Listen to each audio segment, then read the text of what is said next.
Գյումրու Մադոյան փողոցի տներից մեկում ուժգին պայթյուն է որոտացել։ Ըստ նախնական տվյալների միջադեպը տեղի է ունեցել կենցաղային գազի արտահոսքի պատճառով։ Պայթյունն առաջացրել է շինության շուրջ 40 քառակուսի մետր հատվածի փլուզում, իսկ մեկ քաղաքացի տեղափոխվել է հիվանդանոց։ Հարգելի գործընկերներ, սա ձեր խմբակցության նիստը չի։ Ուրեմն ձեզ պահեք կարգ ու կանոնով։ Ուժեղ Հայաստան խմբակցության պատգամավոր Արեգ Ահովսեփյանի եզրափակիչ ելույթից հետո խորհրդարանի ԿՊԱ-ական փոխնախագահ Վահագն Ալեքսանյանը փորձեց մեկնաբանել ընդդիմադիր պատգամավորի խոսքը եւ դիտողություն ստացավ Ուժեղ Հայաստանի պատգամավորներից։ Ալեքսանյանի պատասխան Դավիթ Ղազինյանին զգուշացում հայտարարեց, ապա դուրս հրավիրեց ազգային ժողովի նիստերի դահլիճից, այդպես սերելով առանց այտերգել լարված իրավիճակը։ Հեռացում միջև տվյալ օրվա ավարտը կայանալիք նիստերից զրկելով այդ ընթացքում դահլիճում ներկա գտնվելու իրավունքից։ Դուրս եկեք դահլիճից, պարոն Ղազինյան։ Դուրս եկեք դահլիճից, պարոն Ղազինյան։ Դուրս եկեք դահլիճից։ Դուրս եկեք դահլիճից։ Ես խնդրում եմ, որպեսզի անվտանգության աշխատակիցները մոտենան եւ դուրս անեն պատգամավոր Դավիթ Ղազինյանին։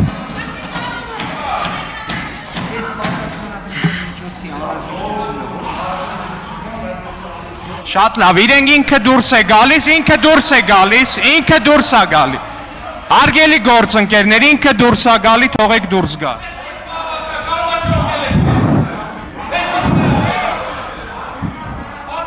Հանգիստ դուրս է գալիս ինքը։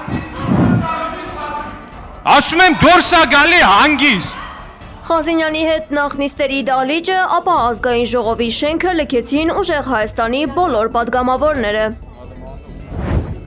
Հայաստանը պետք է ընդօրինակի եվրոպական պետական ինստիտուտների մոդելները, սակայն զերծ մնա Եվրամիության քաղաքական կառույցի մեջ մտնելուց եւ տարածաշրջանային բախումներից։ Խորհրդարանից ասել է Ուժեղ Հայաստան խմբակցության ղեկավար Արեգ Կարապետյանը, որպես արտաքին քաղաքականության եւ տնտեսության ճիշտ զարգացման օրինակ, նա մատնանշել է Նորվեգիայի, Շվեյցարիայի եւ Մեծ Բրիտանիայի փորձը։ Այս երկրները, Շվեյցարիան, Նորվեգիան, իրենց օրինակներով մի մոդել են ընդունել։ Իրենք չեն մտել Եվրոպական միություն, որովհետև համարել են, որ Եվրոպական միությունը քաղաքական կառույց է, բայց բոլոր իրենց ինստիտուտներով ինտեգրված են եվրոպական համակարգի մեջ, եվրոպական ազատ տնտեսական գոտու մեջ։ Ինչ է սա տվել։ Շվեյցարիան զերծ է մնում յուրաքանչյուր քաղաքական բախումներից, բոլոր բախումներից։ Նորվեգիան գտնվելով Արկտիկայի մոտ զերծ է մնում հակադրություններից։ Միացյալ Թագավորությունը այլ ճանապարհ է ընտրել։ Ինչն է Հայաստանի ճանապարհը։ Մենք տեսնում ենք, որ հայկական բոլոր ինստիտուտները մեր երկրի մենք պետքա տեղայնացնենք եվրոպական մոդելներով։ Մեծ մասը բաներ կա, մենք համաձայն չենք այդ մոդելների հետ։ Որպես պահպանողական ուժ, ընտանիքը թիրախավորող մոդելների հետ համաձայն չենք։ Խոսելով տնտեսական իրականության մասին, նա շեշտել է, որ Հայաստանի համար ամենամրցունակ շուկան շարունակում է մնալ Ռուսաստանը։ Թվերը վկայում են, որ դեպի Եվրոպա արտահանումը նվազել է։ Ռուսաստանը Հայաստանին ապրանքների դիմաց անցած տարի ուղարկել է 3.2 միլիարդ դոլար։ Եվրոպան Հայաստանին ապրանքների դիմաց ուղարկել է 600 միլիոն։ Ասեմ ավելին, 2 տարի առաջվա հետ համեմատած Եվրոպայում Եվրոպա դեպի արտանումը իջել է 23 թվի հետ համեմատած։ Ասեմ ավելին, այս տարի բարձրացել է, որովհետև ուղղակի պղնձի գինն է բարձրացել։ Չկա որակական, աշխարհի ամենամրցունակ շուկան է։ Եվ որն է մեր մոդելը։ Այն փողը, որ գալիս է Ռուսաստանից, դա գնում է թոշակների, զինվորականների աշխատավարձի, սոցիալական ծրագրերի։ Մենք չենք ուզում էդի գործունենք, մենք մի բան ենք ֆիքսում այս պրոցեսի ընթացքում, կարևոր, որ Ռոբերտ Քոչարյանը չէր, պարոն Քոչարյանը չէր մեր տեխնացուն, ինչպես ձեր ամբողջ հմեկով, ամբողջ մեդիա համակարգ ուզում էր ասեր։ Եվ դրա համար դուք քաղաքական պատասխանատվության եք ենթարկվելու, որ մոլորեցնում եք մեր հանրությանը, ամիսներով ասելով, որ Ուժեղ Հայաստանի տեխնացուն Սամվել Կարապետյանը չի, դուք մեդիայով եւ անգամ թեզ էիք մտածել, ով էր մտածել, ով էր ձեր խորհրդատուն այդ թեզի, պատերազմի կուսակցություն։ Այո, իսկ գիտեք ով է պատերազմի կուսակցությունը։ Վերջի 8 տարվա ընթացքում 3 պատերազմ բերած կուսակցությունը։ Եռապատերազմի կուսակցությունը ԿՊՆ-ը, եռապատերազմի կուսակցությունը եւ 2.5 տրիլիոն դրամ պարտքի կուսակցությունը։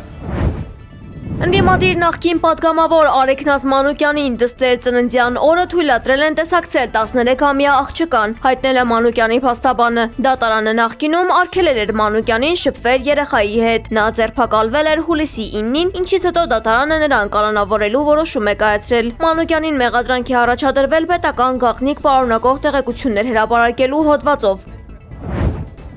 ԵՊՀ պատմության ֆակուլտետի հայոց պատմության ամբիոնի վարիչ Էդիկ Մինասյանը օգտագործելով իր պաշտոնեական լիազորությունները կաշառք է ստացել։ Մինասյանը դիգիրեր չէ, հետո համասարի դասախոս, $5000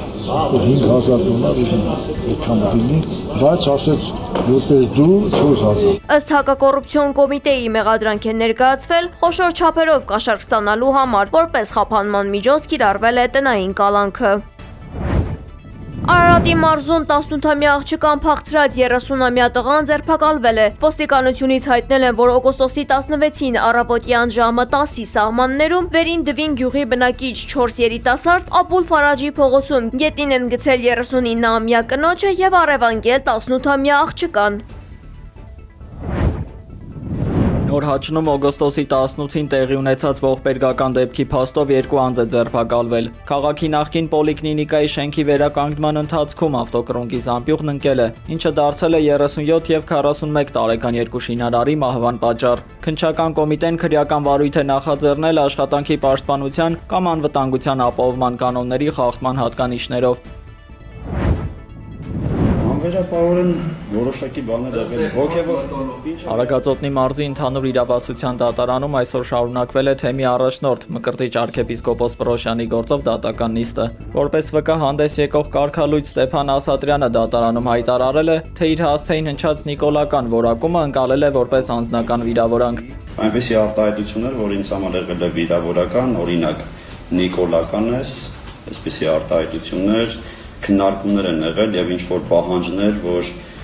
ես մոտ եմ իրենց հետ կարող եմ որոշակի հարցեր լուծել։ Կտրիչ Ներսիսյանին են ուզում փոխանցել իր հրաժարականի պահանջը։ Հատկանշական է, որ նախկին հոգևորականը կարգալույց հռչակվելուց հետո հրաժարվել է լքել եկեղեցական սպասավորության վայրը եւ եղել է ամենայն հայոց կաթողիկոսի դեմ ուղղված շարժման առանցքային դեմքերից մեկը, վայելելով իշխող ուժի աջակցությունը։ Ռուսաստանն ու Ուկրաինան փոխադարձ հարվածներ են հասցրել, վնասվել են բնակելի շենքեր եւ այլ ենթակառուցվածքներ, փլատակներից մարդիկ են դուրս բերվել, որոնողական աշխատանքները շարունակվում են։ ՆԱՏՕ-ն բազմաթիվ կործանիչների եւ հետախուզական ինքնաթիռների ներգրավմամբ խոշոր օդային գործողություն է սկսել Ռուսաստանի Կալինինգրադի մարզի մոտ։ Դաշինքն այս քայլին գնացել է ի պատասխան Ռուսաստանի վերջին գործողությունների, որը Բալտիկ ծով է տեղափոխել գերձայնային զենքով ռազմանավեր եւ ռազմական բեռներ, հավանաբար նաեւ անօդաչու թռչող սարքեր։ Այս ամենի հետևանքով Բալթյան տարածաշրջանում լարվածությունն ու ռազմական ակտիվությունը գնալով աճում են։